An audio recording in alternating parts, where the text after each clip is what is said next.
Alright, Daniel chapter 2. Daniel and his three friends, Hananiah, Azariah, and Mishael, have been through their training period. And now, during this is going to revert back to the time while they're in their training period. So chapter 2. In the second year of the reign of Nebuchadnezzar. Alright, hang on just a second. The Babylonians did their counting like this. If a guy begins in 605, which Nebuchadnezzar did as king, when you got to a certain month in 606, this first year is called the year of ascendancy. So it doesn't count as a number. And the first year would go from 606 to 607. Aren't you going backwards, BC? Yeah, it's BC. That's right. So Yeah, it's yeah. 604, 603. So yeah, you're right. I'm thinking modern times instead of Yeah. BC. Let me erase that. Thank you. All right, so 605 to 604 would be the year of ascendancy. 604 to 603 be the first year. 603, 602 would be the second year. We don't count that way, but that's the way they count it. So the second year of Nebuchadnezzar will be about the time they're getting through their training period. Getting close to it. So, in the second year of the reign of Nebuchadnezzar, Nebuchadnezzar had dreams. His spirit was troubled. His sleep left him. The king gave orders to call in the magicians, the conjurers, the sorcerers, and the Chaldeans to tell the king his dream. There are 4 categories of men. So chapter 2, verse 2, the magicians, the conjurers, the sorcerers, and the Chaldeans. What are the is there any distinction between these 4 groups of men? Now, the King James Version doesn't use conjurers, it uses astrologers. Astrologers, enchanters, in this one. That's interesting because most people would say the Chaldeans are the astrologers. Yeah, they're master astrologers. Yeah. Most people say the fourth one's the astrologers. And the magicians would be guys that might use spells,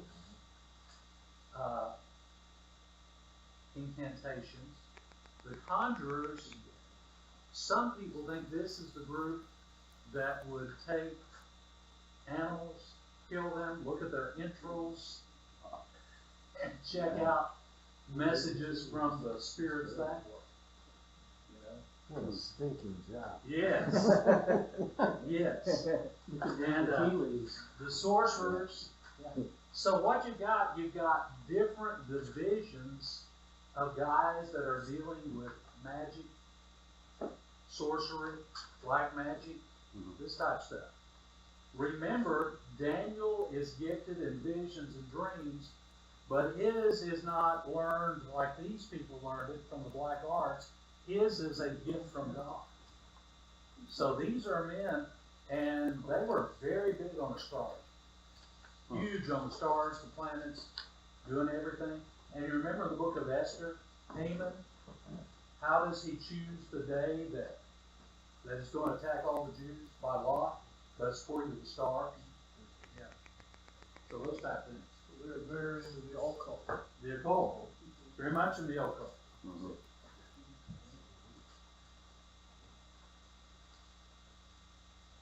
All right, verse 3.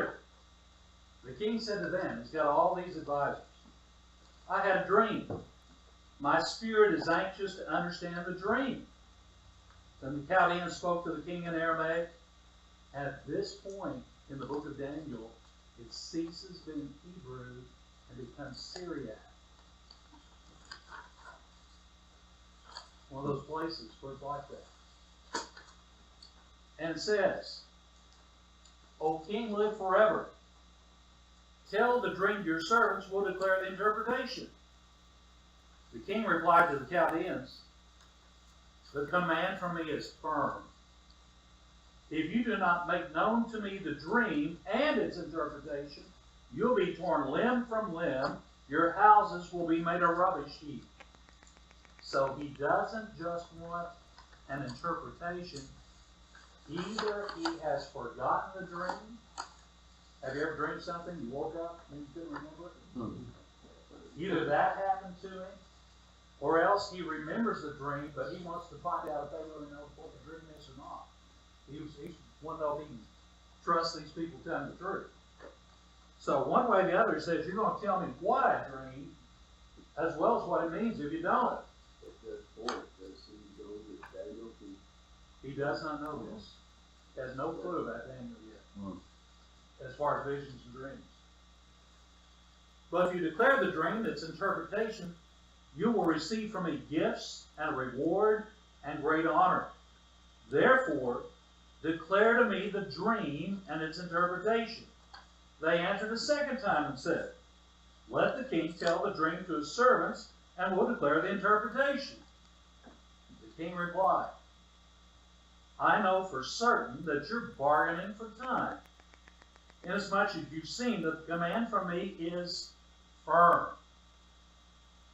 If you do not make the dream known to me, there's only one decree for you, for you've agreed together to speak lying and corrupt words before me until the situation is changed.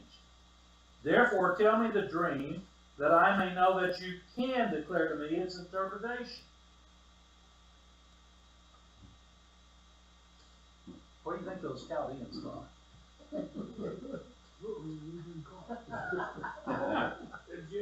We got a problem. The Chaldeans answered the king and said, there's not a man on earth who could declare the matter for the king, inasmuch as no great king or ruler has ever asked anything like this of any magician, conjurer, or Chaldean. Moreover, the thing which the king demands is difficult. There's no one else who could declare it to the king except gods. Notice the little g, pagan gods, whose dwelling place is not with mortal flesh. Because of this, the king became indignant and very furious. He gave orders to destroy all the wise men of Babylon. Unfortunately, that's going to include Daniel, Hananiah, Ezra, and Mishael, because they're in training to be wise men. Brother Mike, if we can go back up to verse 9 a minute. Yes. For King James, the reason that Nebuchadnezzar told his magicians, everybody, to tell him what the dream was, is because right here it says,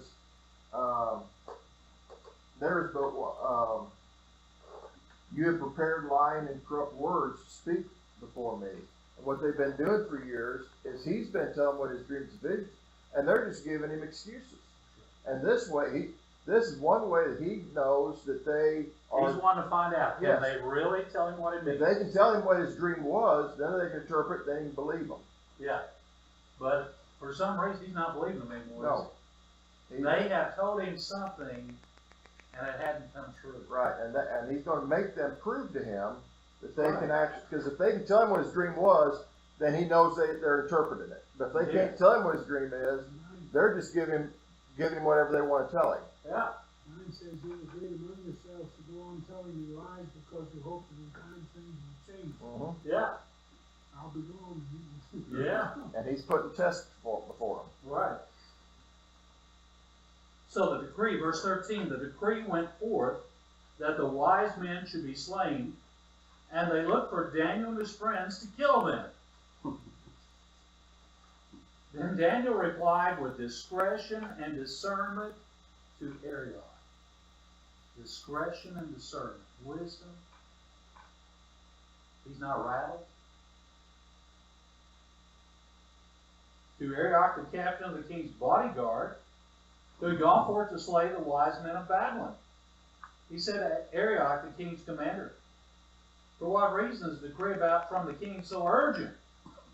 Then Arioch informed Daniel about the matter. You know, when you got a problem, one of the first things we need to do is find out facts. Yeah. That's what. A lot of times we try to answer the wrong problem.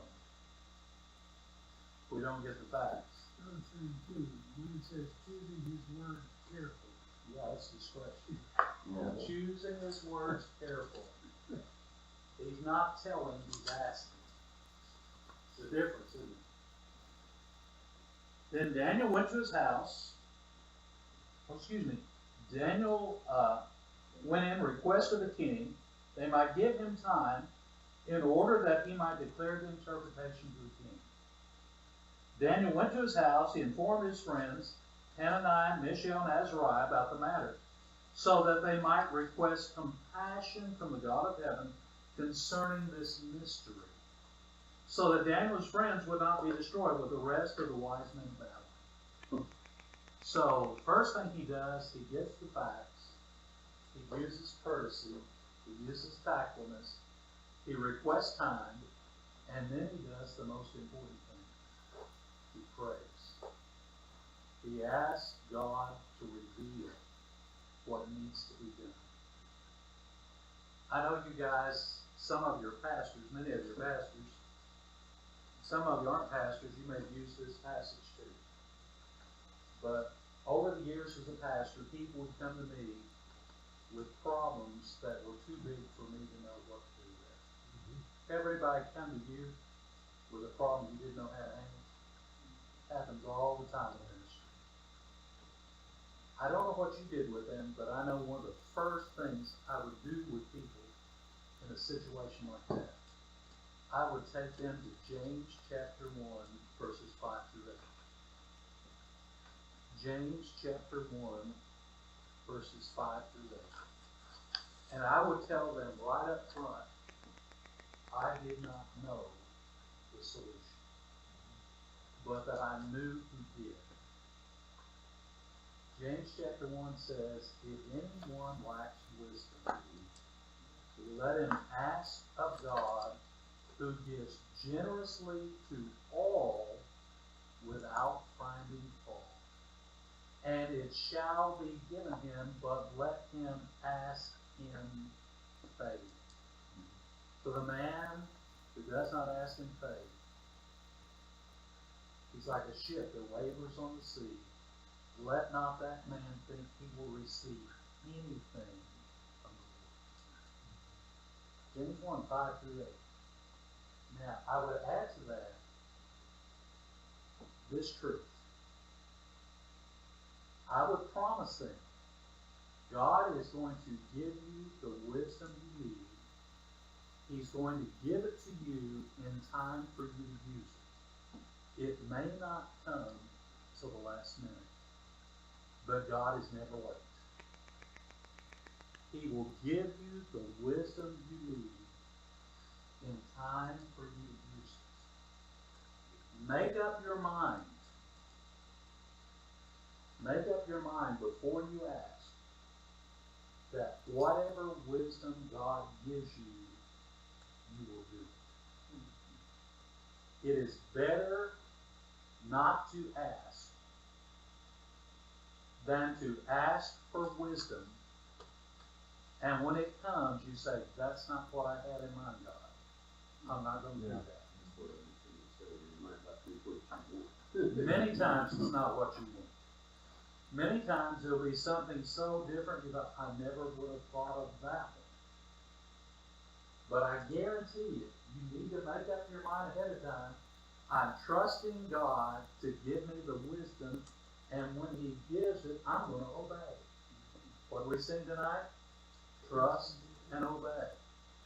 Now, if you want a great passage that teaches you that don't ask for wisdom unless you're going to obey it, study in Jeremiah. For the end of the book, it's going to be in the 40s, early 50s in the chapters. Let me just find it quickly. Jeremiah. Have you studied through Jeremiah? Pardon? Have you studied through Jeremiah? I studied a lot of Jeremiah, but I've not put the whole book together.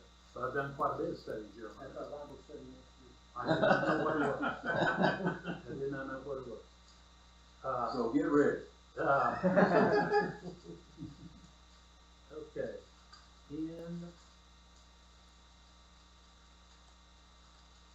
Somebody after.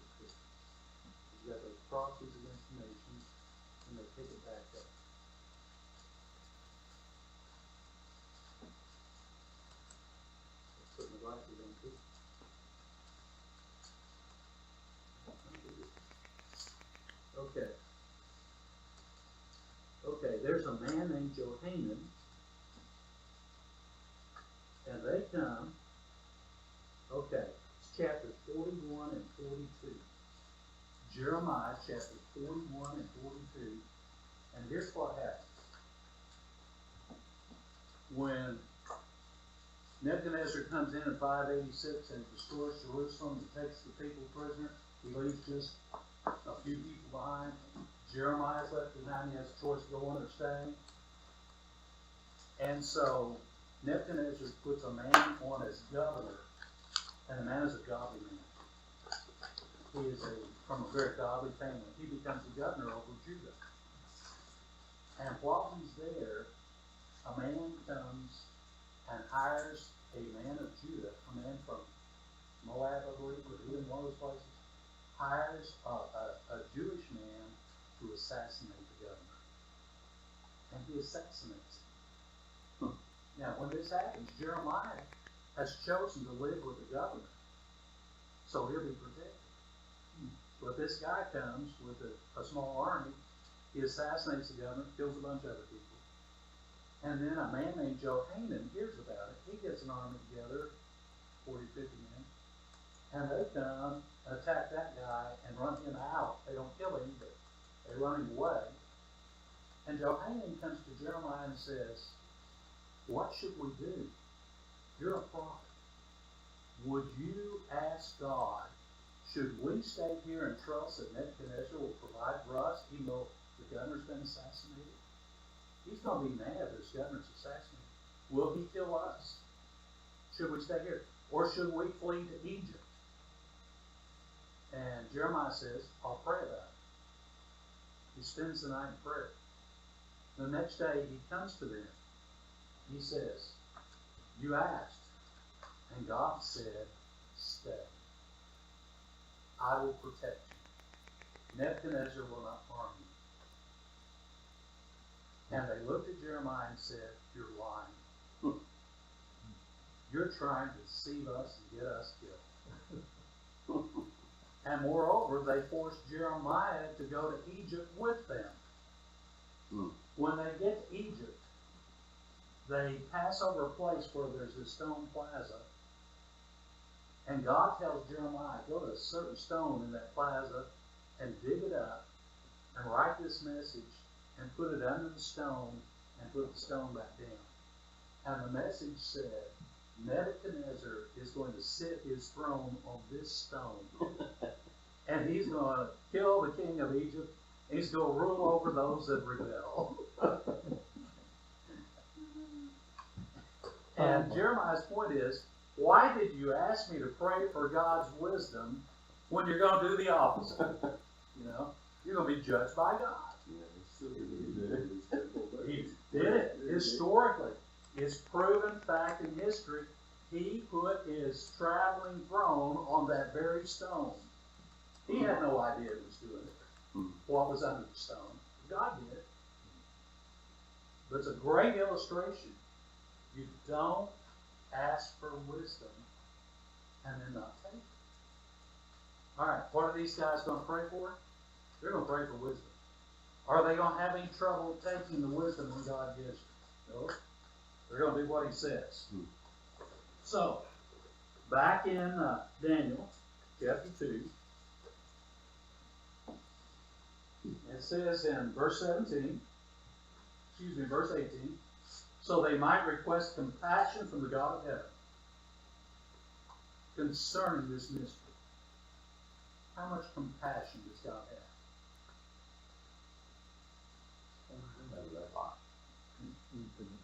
God is good. His loving kindness is forever. His compassions, they fail not. Right?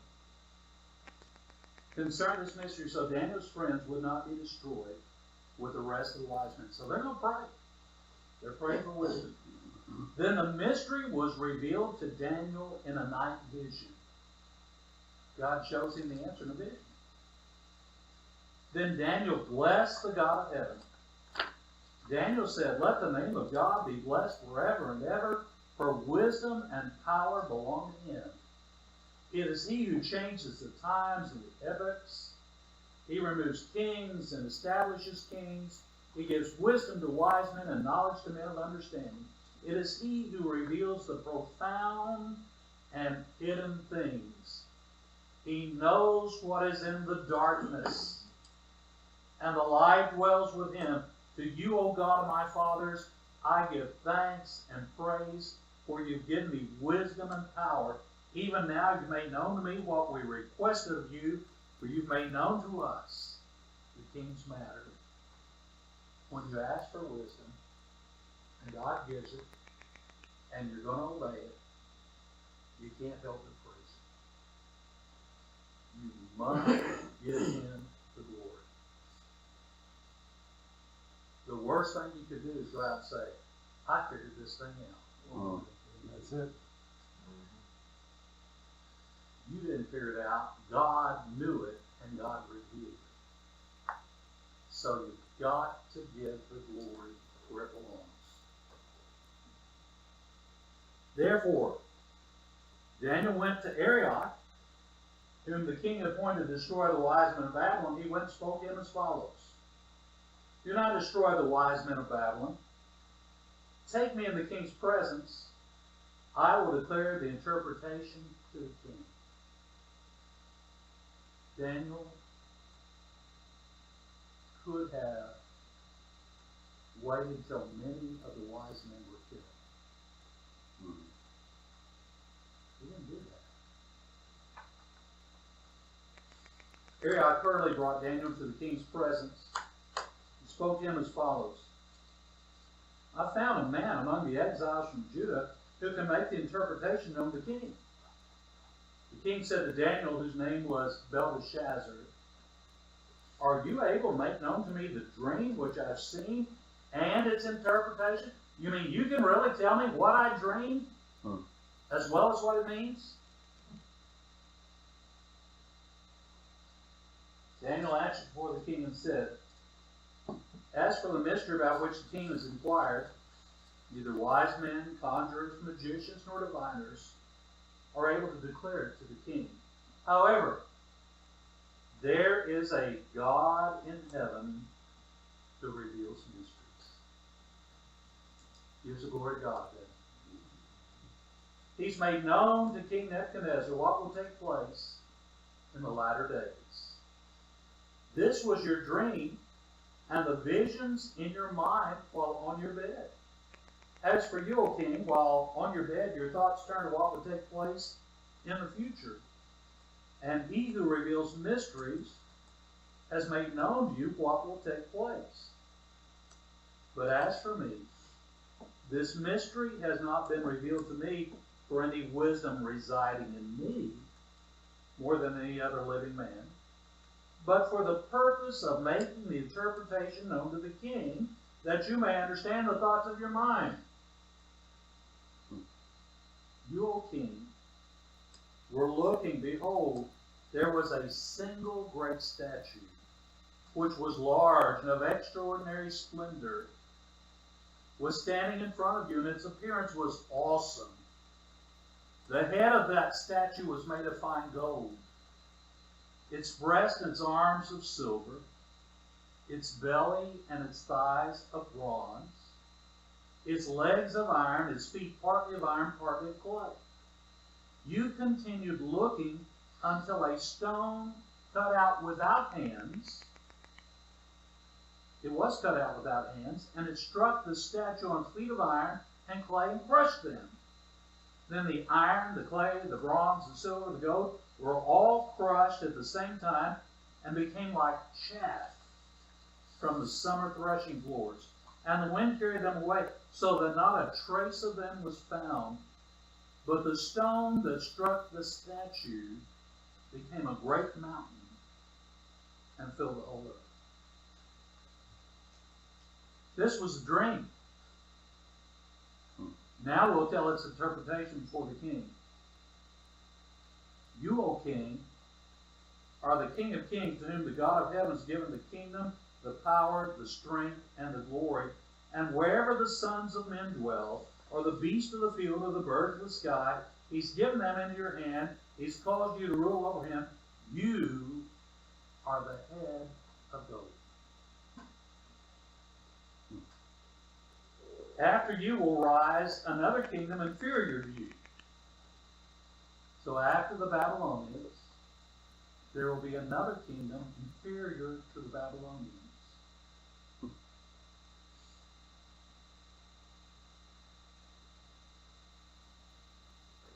And then it says, then another third kingdom of bronze, which will rule over all the earth. So there's a king in the third kingdom that rules the world. Then there will be a fourth kingdom as strong as iron, inasmuch as iron crushes and shatters all things, so like iron that breaks into pieces, it will crush and break all these in pieces. In that you saw the feet and toes, partly of potter's clay, partly of iron, it will be a divided kingdom, but it will have in it the toughness of iron as much as you saw the iron mixed with common clay. As the toes of the feet were partly iron, partly of pottery, so some of the kingdom will be strong, and part of it will be brittle. In that you saw the iron mixed with common clay, they will combine with one another in the seed of men, but they will not adhere to one another, even as iron does not combine with pottery. In the days of those kings, the God of heaven will set up a kingdom which will never be destroyed. That kingdom will not be left for another people. It will crush and put an end to all these kingdoms, but it will itself endure forever.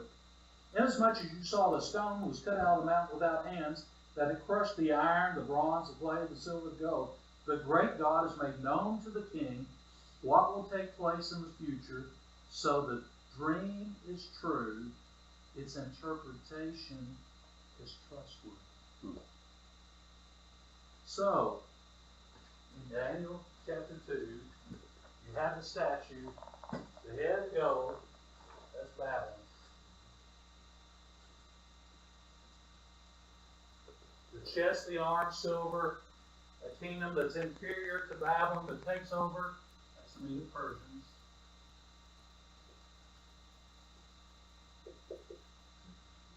The stomach, the thighs, the bronze with the man that conquers the world, that's Alexander the Great in Greece.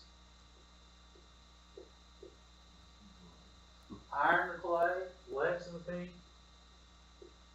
divided because of their intermarriages, the way they try to join the nations together is wrong. And he's covering from almost 600 years of history, from the time of Nebuchadnezzar down to the time of Christ. 600 years. And that's general. But the more we study in the book of Daniel, the more specific the prophecies are going to become. And it's not going to be general. But there's no way that any man knew that the order would be Babylon, Medo Persia, Greece, and Rome. There were too many options. There were too many kings. They wouldn't have thought it would happen that way. But it happened the way God said it would. Wow.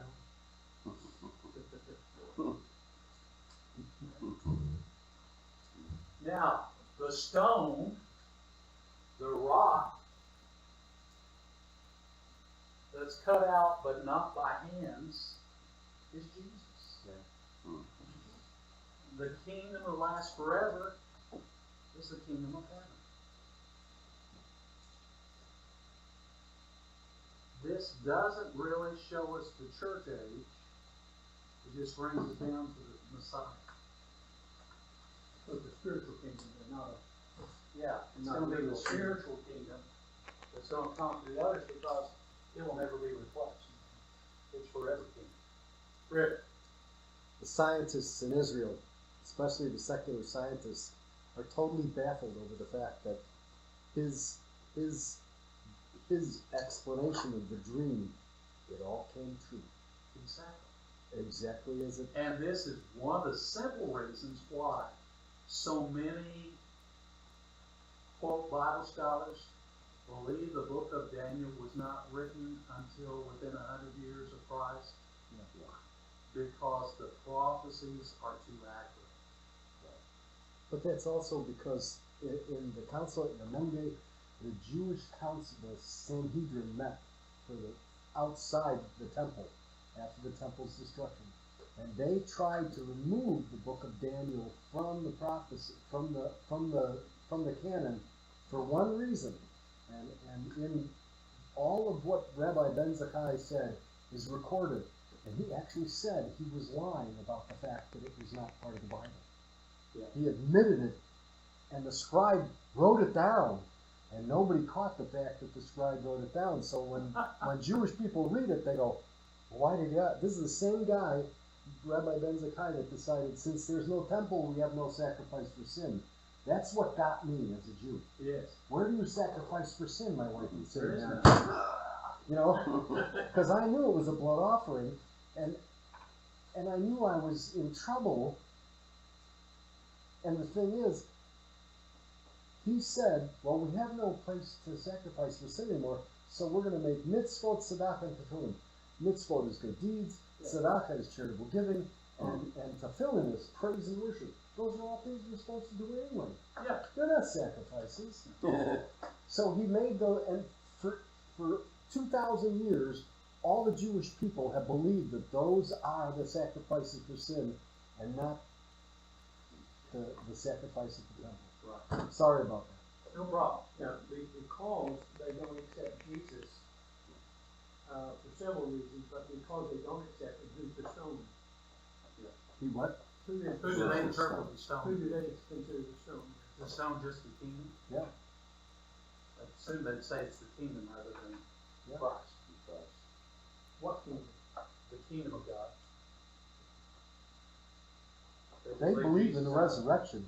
They just don't believe in the resurrection through Christ, which is because the rabbis steer them away from the truth. Because what would happen if all the Jews came to faith in Jesus?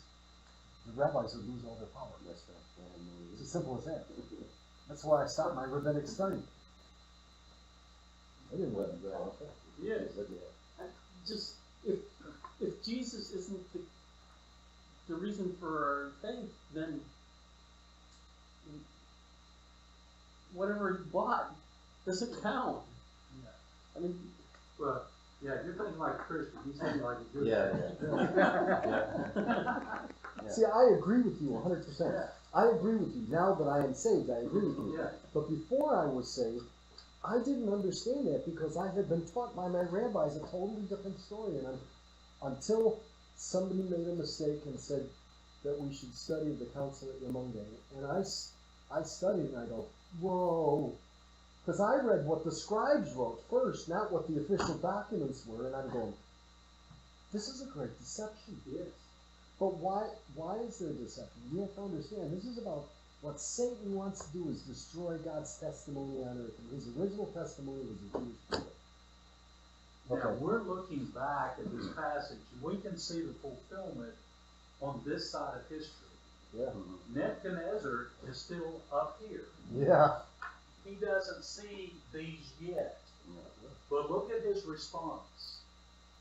He says, verse 46, Then King Nebuchadnezzar fell on his face. He did homage to Daniel. This guy is not used to falling on his face before anybody. They're used to everybody falling on their face before him. He gave orders to present him an offering and fragrant incense. The king answered Daniel and said, Surely your God is a God of gods and a Lord of kings, a revealer of mysteries, since you have been able to reveal this mystery. Now, I don't know if he had remembered the dream the whole time, or if he didn't remember the dream till Daniel told him the dream, but he remembers the dream now, and he knows that Daniel's God revealed the dream to him. He knew. I bet he knew. It was all No the doubt. test. Then the king promoted Daniel gave him many great gifts, made him rule over the whole province of Babylon, and chief prefect over all the wise men of Babylon. Now he's just about to graduate from wise men's school. And he's their boss. Well, he's young here. He's young here. So, Daniel made request of the king. He appointed Shadrach, Meshach, and Abednego over the administration of the province of Babylon, while Daniel was at the king's court. So, this is rapid promotion for Daniel, Hananiah, Ezra, and Mishael. God is putting key people in key places to minister and be in positions that will protect his people and get them ready to come back home when it's time. And also to get them ready for the birth of Christ. Where do the wise men come from? Yeah. From the east. And they're wise men. Mm-hmm. How do they know to follow the star? That's From right. Daniel. Yeah. They learned it from Daniel. Yep. He's head of the wise men. And God's speaking to him and showing him things. Giving him visions. And so, Daniel gets to see this vision. And in the vision, he sees these empires. He sees things that nobody else sees. He can tell about them, but Daniel's the only one that sees them. God has a special ministry for Daniel, and he's entrusting Daniel with this information. And he wants it written down. He wants it to be used in the future. He wants it for us. So, Daniel's got a lot inside him that God's giving him.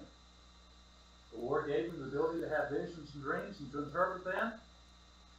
When he interprets them, God's teaching him through the interpretations. When you use your spiritual gifts to glorify God, God will magnify the blessing in you. Doesn't matter what your spiritual gift is. We've all got a gift or gifts. Whatever your spiritual gifts are, or if it's only one is, if you use it to glorify God, God will magnify your soul and bless you when you use the gift to glorify God. You're faithful with your giftings. It's a good thing.